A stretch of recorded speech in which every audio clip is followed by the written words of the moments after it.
Hello friend, आज topic होची Odia honours cover 4 बा पेपर 4 स्वाधीनता परवर्ती ओडिया कविता।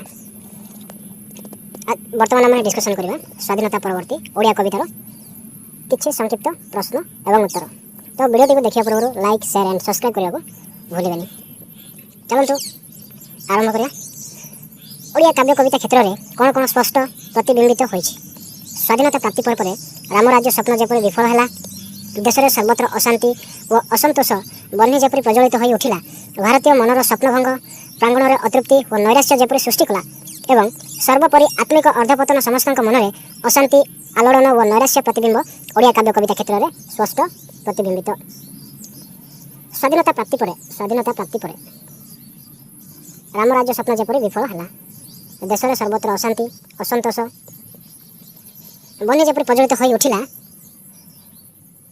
भारतीय मनरे स्वप्नभंगर प्राण अतृप्ति और नैराश्य सृष्टि करथिला, सर्वोपरि आत्मिक अर्धपतन समस्त मन अशांतिर आलोड़न और नैराश्य प्रतिबिंब ओडिया काव्य कविता क्षेत्र में स्पष्ट प्रतिबिंबित होइछि।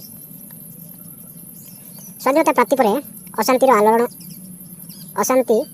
आलोड़न और नैराश्य, राम राज्यर स्वप्न जेपरि विफल, देश सर्वत्र अशांति असंतोष बन्ही प्रज्वलित हो उठिला, ए सब गुड़िक स्वाधीनता परवर्ती काव्य कवितार रचना कर 1950 मसीह कौन नैराश्यमूलक कविता सृष्टि होता। 1950 मसीह सच्चिदानंद राउतराय द्वारा रचित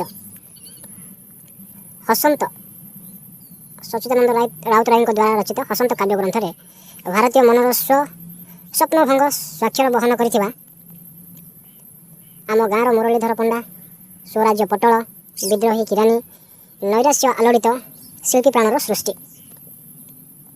1950 मसीह सच्चिदानंद राउतराय द्वारा प्रकाशित होता ग्रंथटी बा काव्य ग्रंथटीर ना हूँ हसंत। एथिरे कौन रचना कर भारतीय मानक मनर स्वप्नभंग स्वाक्षर बहन कर नैराश्य आलोड़ित और हताशजनक शिल्पी प्राणर सृष्टि कर आम गाँव मुरलीधर पंडा, स्वराज्य पटल, विद्रोही किरानी, यह हूँ हसंत काव्य ग्रंथर लेखा अटे। स्वाधीनता प्राप्तिर पूर्व क्यों कविता रचना कर स्वाधीनता प्राप्तिर पूर्व क्यों कविता रचना कर स्वाधीनता प्राप्ति पूर्व कवि स्वर्गीय उत्कलमणि गोपबंधु व नारी कवि स्वर्गीय कुंतला कुमारी सावत। स्वाधीनता पूर्व कवि जे कि स्मरण योग्य अटंती, स्मरण में अच्छा स्वर्गीय उत्कलमणि गोपबंधु व नारी कवि स्वर्गीय कुंतला कुमारी सावत। जातीयतामूलक कविता गुच्छ ए प्रसंग में उल्लेख व स्मरण योग्य। जातीयतामूलक कविता गुच्छ एवं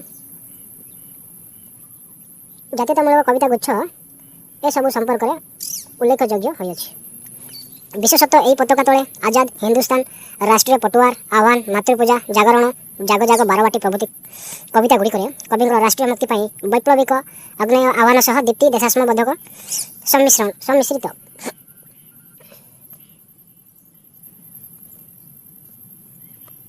स्वाधीनता प्राप्तिर पूर्व कवि स्वर्गीय उत्कलमणि गोपबंधु दास और नारी कवि स्वर्गीय कुंतला कुमारी सावत द्वारा रचित किछि काव्यगुड़िक स्मरण योग्य होइछि। सेगुड़िक मध्यरु एही पताका तले आजाद हिंदुस्तान, राष्ट्रीय पटुआर, आह्वान, मातृपूजा, जागरण, जाग जाग बारवाटी प्रभृति कविता गुड़िक कवि राष्ट्रीय मुक्ति वैप्लविक अग्नेय आह्वान सह दीप्ति देशात्मबोध सम्मिश्रित अटे।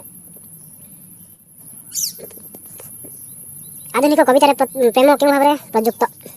आधुनिक कवितार प्रेम असंकृत यौन क्रियार चरितार्थ अतीन्द्रिय रोमांटिक प्रेम साधनार परिपंथी। आधुनिक कविता क्यों प्रेम भाव प्रयुक्त, तो आपण मैंने लिखिए रोमांटिक प्रेम साधनार भाव प्रयुक्त अटे।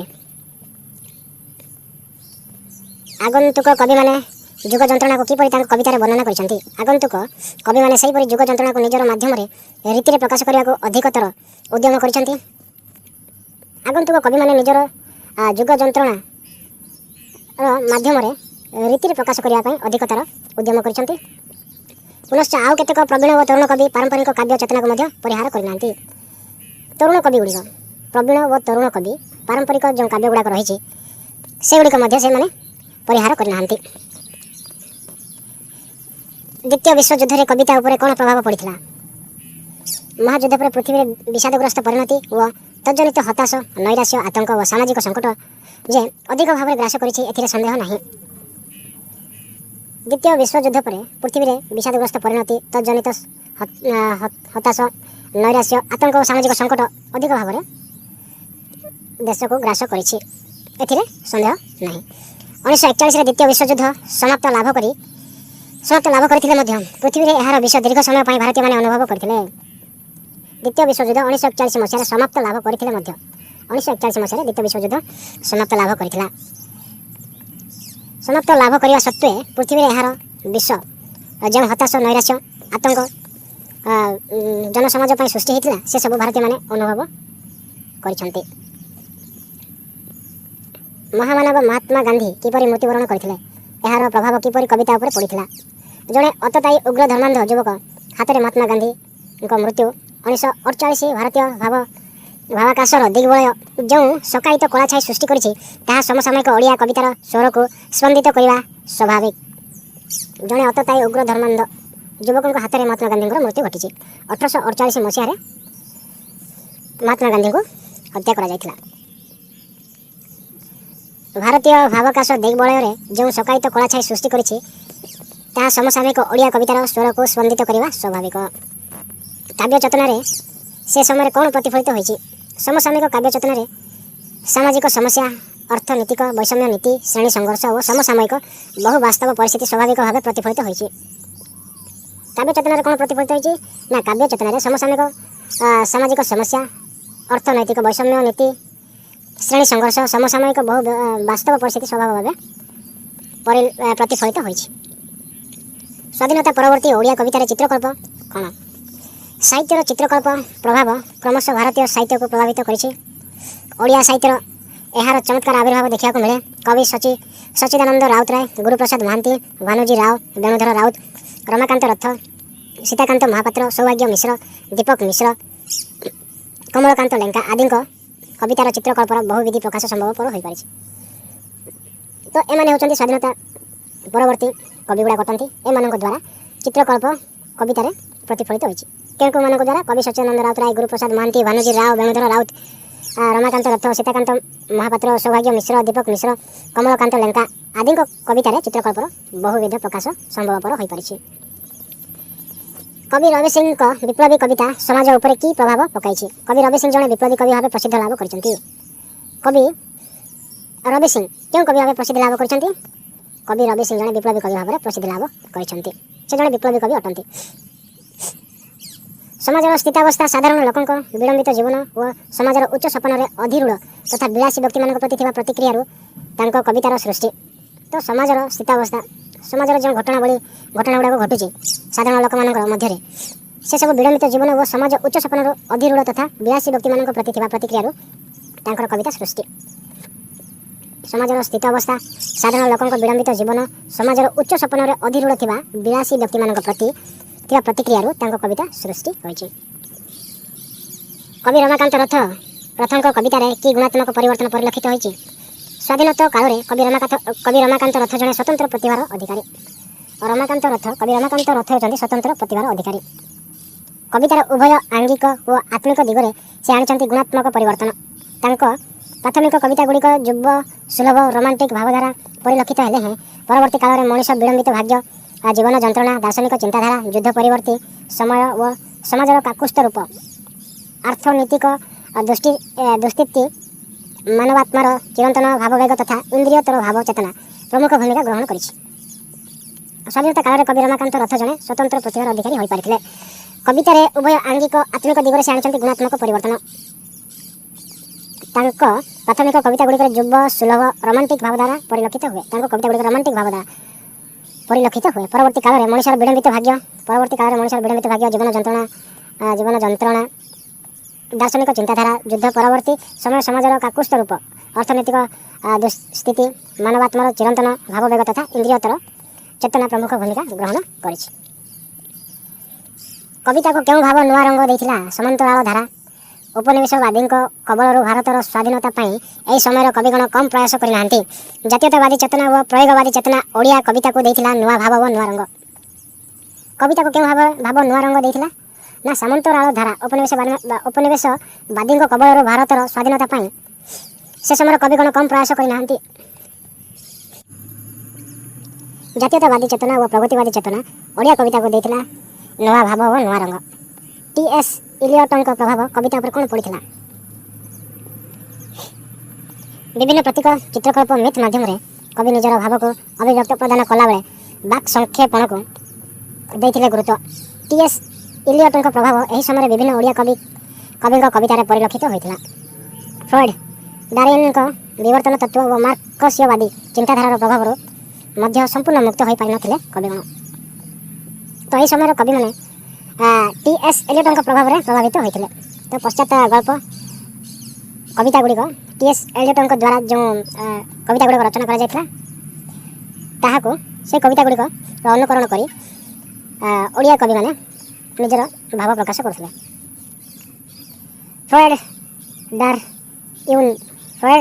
ଡାରୱିନ୍ଙ୍କ ବିବର୍ତ୍ତନ ତତ୍ତ୍ୱ ଓ ମାର୍କସୀୟବାଦୀ ଚିନ୍ତାଧାରାର ପ୍ରଭାବରୁ ମଧ୍ୟ ସମ୍ପୂର୍ଣ୍ଣ ମୁକ୍ତ ହୋଇପାରିନଥିଲେ କବିଗଣ। ଉତ୍ତର 60 କବିତାରୁ ପ୍ରେମ ବୈଫଲ୍ୟ ଦର୍ଶାଅ। ଉତ୍ତର 60 କାଳରେ ଓଡ଼ିଆ କବିତାରେ ପ୍ରେମ ନୁହେଁ, ପ୍ରେମ ବୈଫଲ୍ୟ ହିଁ ବିବୃତ। ସଚିବାବୁଙ୍କ ଅଳକା, ସାନ୍ୟାଲ ପ୍ରତିମା ନାୟକର ଅନୁରୂପ, ଗୁରୁବାବୁଙ୍କ ଅଳକା ସାନ୍ୟାଲ ପ୍ରେମ ହ୍ୟାଣ୍ଡବିଲ୍ ପରି ଇତସ୍ତତ ଓ ପୋଷ୍ଟର ପରି ବିଜ୍ଞାପିତ। ଉତ୍ତର 60 କବିତାରୁ ପ୍ରେମ ବୈଫଲ୍ୟ ଦର୍ଶାଅ। ତ ଉତ୍ତର 60 କାଳରେ ଓଡ଼ିଆ କବିତାରେ ପ୍ରେମ ନୁହେଁ, ପ୍ରେମ ବୈଫଲ୍ୟ ହିଁ ବିବୃତ। ଉତ୍ତର 60 କାଳରେ ଓଡ଼ିଆ କବିତା ପ୍ରେମ ବୈଫଲ୍ୟ ହିଁ ବିବୃତ। ସଚିବାବୁଙ୍କ ଅଳକା ସାନ୍ୟାଲ ପ୍ରତିମା ନାୟକର ଅନୁରୂପ, ଗୁରୁବାବୁଙ୍କ ଅକଳା ସାନ୍ୟାଲ ପ୍ରେମ ହ୍ୟାଣ୍ଡବିଲ୍ ପରି ଇତସ୍ତ ଓ ପୋଷ୍ଟର ପରି ବିଜ୍ଞାପିତ। ତେଣୁ ପ୍ରେମ ଏଠି ନୈରାଶ୍ୟ ବଳାୟିତ ଓ ଅଧିକ ହୋଇ ଜୀବନର ଭୀଷଣୀ ପ୍ରତି ଅଙ୍ଗୀକାରବଦ୍ଧ ଅଟେ। ସାମ୍ପ୍ରତିକ ଓଡ଼ିଆ କବିତାରେ ପ୍ରତୀକ ପ୍ରୟୋଗ ବୁଝାଇ ଲେଖ। ସ୍ୱାଧୀନତା ପରବର୍ତ୍ତୀ କାଳରେ ପ୍ରତୀକ ପ୍ରୟୋଗ ଘଟିଛି। ପ୍ରଗତିବାଦୀ ବାମପନ୍ଥୀ କବି ଚେତନାକୁ ଉତ୍ସ କରି କବି ସଚ୍ଚିଦାନନ୍ଦ ରାଉତରାୟ, ଗୁରୁପ୍ରସାଦ ମହାନ୍ତି, ଅନନ୍ତ ପଟ୍ଟନାୟକ, ରମାକାନ୍ତ ରଥ ଆଦିଙ୍କ କବିତାରେ ସ୍ଥାନିତ ପ୍ରତୀକ। ଓଡ଼ିଆ କବିତାରେ କେଉଁ କେଉଁ କବିମାନଙ୍କ ଦ୍ୱାରା ପ୍ରତୀକର ପ୍ରୟୋଗ କରାଯାଇଛି? ସେମାନେ ହେଉଛନ୍ତି ଗୁରୁପ୍ରସାଦ ମହାନ୍ତି, ଅନନ୍ତ ପଟ୍ଟନାୟକ, ରମାକାନ୍ତ ରଥ ଆଦି କବିମାନଙ୍କର ସ୍ଥାନ ପ୍ରତୀକ ରୂପେ ସ୍ଥାନ ପାଇଛି। ମାଳାର ବୈଚିତ୍ର୍ୟ ନୂତନ ପ୍ରତୀକ ପ୍ରୟୋଗର ଗତି ଓ ପ୍ରକୃତିକୁ ସୁଯାଏ। କବି ପ୍ରତୀକକୁ କାହା ସହିତ ସଂଯୋଗ କରିଛନ୍ତି? ଆବେଦନଧର୍ମୀ ମାର୍କସୀୟ ବୈପ୍ଳବିକ ଚେତନା ଓ ଶ୍ରେଣୀ ସଂଘର୍ଷ ଦୃଷ୍ଟିକୁ କବି ରକ୍ତକଇଁକୁ ସାମ୍ୟବାଦର ପ୍ରତୀକ, କୃଷ୍ଣ ନାଗଙ୍କୁ ସ୍ୱାର୍ଥନ୍ୱେଷୀ ବୁର୍ଜୋୟା ଗୋଷ୍ଠୀର ପ୍ରତୀକ, ପଙ୍ଗପାଳକୁ ଶୋଷଣର ପ୍ରତୀକ, ଲଙ୍ଗଳକୁ ନୂତନ ସୃଷ୍ଟି ପ୍ରତୀକ ଭାବରେ ଗ୍ରହଣ କରିଛନ୍ତି। ତ କବି ପ୍ରତୀକକୁ କାହା ସହିତ ସଂଯୋଗ କରିଛନ୍ତି? ନା ଆବେଦନଧର୍ମୀ ମାର୍କସୀୟ ବୈପ୍ଳବିକ ଚେତନା ଓ ଶ୍ରେଣୀ ସଂଘର୍ଷ ଦୃଷ୍ଟିରୁ କବି ରକ୍ତକଇଁକୁ ସାମ୍ୟବାଦର ପ୍ରତୀକ, କୃଷ୍ଣ ନାଗରଙ୍କୁ ସ୍ୱାର୍ଥନ୍ୱେଷୀ ବୁର୍ଜୋୟା ଗୋଷ୍ଠୀର ପ୍ରତୀକ, ପଙ୍ଗୁପାଳକୁ ଶୋଷକର ପ୍ରତୀକ ଓ ଲଙ୍ଗଳକୁ ନୂତନ ସୃଷ୍ଟିର ପ୍ରତୀକ ଭାବରେ ଗ୍ରହଣ କରିଛନ୍ତି। ଚା କପ୍ରେ ଝଡ଼ କାହାର ରଚନା ଅଟେ? ଚା କପ୍ରେ ଝଡ଼ କୃଷ୍ଣଚରଣ ବେହେରାଙ୍କ ସଫଳ କୃତିତ୍ୱର ପରିଚାୟକ। ଚା କପ୍ର ଝଡ଼ର ରଚୟିତା କିଏ ଅଟନ୍ତି? ନା କୃଷ୍ଣଚରଣ ବେହେରା ହେଉଛନ୍ତି ଚା କପ୍ ଝଡ଼ର ରଚୟିତା। ସ୍ୱାଧୀନତା ପରବର୍ତ୍ତୀ ଓଡ଼ିଆ କବିତାରେ ପ୍ରୟୋଗବାଦୀ ସୃଷ୍ଟିଭଙ୍ଗୀ କିପରି ପ୍ରକାଶ ହୋଇଛି? ସ୍ୱାଧୀନତା ପରବର୍ତ୍ତୀ ଓଡ଼ିଆ କବିତାରେ ପ୍ରୟୋଗବାଦୀ ଦୃଷ୍ଟିଭଙ୍ଗୀ ପର୍ଯ୍ୟାପ୍ତ ଭାବରେ ପ୍ରକାଶିତ ହୋଇଛି। ଗୁରୁପ୍ରସାଦଙ୍କ ନୂତନ କବିତା ଓ ସଚ୍ଚିଦାନନ୍ଦ ରାଉତରାୟଙ୍କ ସ୍ୱାଗତ ଏହି ପ୍ରୟୋଗବାଦୀ କାବ୍ୟଧାରା ଦୁଇଟି ଉଲ୍ଲେଖଯୋଗ୍ୟ କବିକର୍ମୀ। ତ ପ୍ରୟୋଗବାଦୀ ଦୃଷ୍ଟିଭଙ୍ଗୀ ଓଡ଼ିଆ କବିତାରେ ଗୁରୁପ୍ରସାଦ ମହାନ୍ତିଙ୍କ ନୂତନ କବିତା ଓ ସଚ୍ଚିଦାନନ୍ଦ ରାଉତରାୟଙ୍କର ସ୍ୱାଗତ ଏହି ପ୍ରୟୋଗବାଦୀ କାବ୍ୟଧାରାରେ ଦୁଇଟି ଉଲ୍ଲେଖଯୋଗ୍ୟ ହୋଇଛି। ବ୍ୟକ୍ତି ଜୀବନ ଓ ସମାଜ ଜୀବନରେ ଘଟୁଥିବା ବିପର୍ଯ୍ୟୟ ବା ଅବକ୍ଷୟକୁ କବି ଗୁରୁପ୍ରସାଦ ମହାନ୍ତି ତାଙ୍କ କବିତାରେ ଉତ୍କଟ ବାସ୍ତବବାଦୀ ଦୃଷ୍ଟିକୋଣକୁ ପ୍ରଦାନ କଲେ। କବି ରମାକାନ୍ତ ରଥଙ୍କ ପ୍ରୟୋଗବାଦୀ କବିତାରୁ କି ଶିକ୍ଷା ମିଳେ? ସମକାଳୀନ ଅନ୍ୟତମ ପ୍ରୟୋଗବାଦୀ କବି ହେଉଛନ୍ତି ରମାକାନ୍ତ ରଥ। ସମକାଳୀନ ଅନ୍ୟତମ ପ୍ରୟୋଗବାଦୀ କବି ହେଉଛନ୍ତି ରମାକାନ୍ତ ରଥ। ତାଙ୍କ କବିତାରେ ଅନୁରୂପ ରୂପଚେତନା ପରିଲକ୍ଷିତ ହୁଏ। ମଚକା ପାଦ, ଫିମ୍ପି ମରା ଛାତ, ପାଚିଲା ପତ୍ର, ନିଭୃତ କୋଠରୀ, ହଳଦିଆ କାନ୍ଥ ଆଦି ପ୍ରତୀକ ଓ ରୂପକର ଆଧାରରେ କବିଙ୍କର କାବ୍ୟ ଅନୁଭୂତି ବାସ୍ତବବାଦୀ କାବ୍ୟ ମାନସକୁ ସ୍ପର୍ଶ କରେ।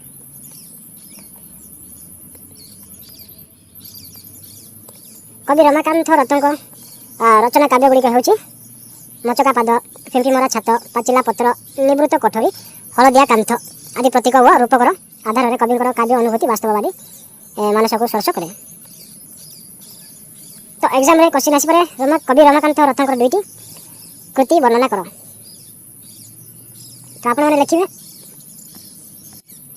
मचका पाद, फिंपी मरा छात, पाचिला पत्र, निवृत्त कोठरी, हलदिया कांथ आदि काव्य गुड़ाक से रचना करछन्ति। कवि गुरुप्रसाद महांती कविता क्यों भावधारा परिलक्षित हुए? कवि गुरुप्रसाद महांती उत्तरण काल में से व्यक्ति विशेष उत्कट मानसिक आलोड़न, विकारग्रस्त मनोवृत्ति, प्रवंचनार भीषणता, निस्संगता, पापबोध व उत्कट नैराश्य बोध को पर्याप्त रूपे कवितार रूप देले। कवि गुरुप्रसाद महांती क्यों भावधारा परिलक्षित हुए? कवि गुरुप्रसाद महांती कवितार क्यों भावधारा परिलक्षित हुए? कवि गुरुप्रसाद महांती उत्तरण काल में से व्यक्ति विशेष उत्कट मानसिक आलोड़न, विकारग्रस्त मनोवृत्ति, प्रवंचनार भीषणता, निस्संगता, पापबोध व उत्कट नैराश्य बोध को पर्याप्त रूपे कवितार रूप देथिले। के रूप देथिले ना कवि गुरुप्रसाद महांती।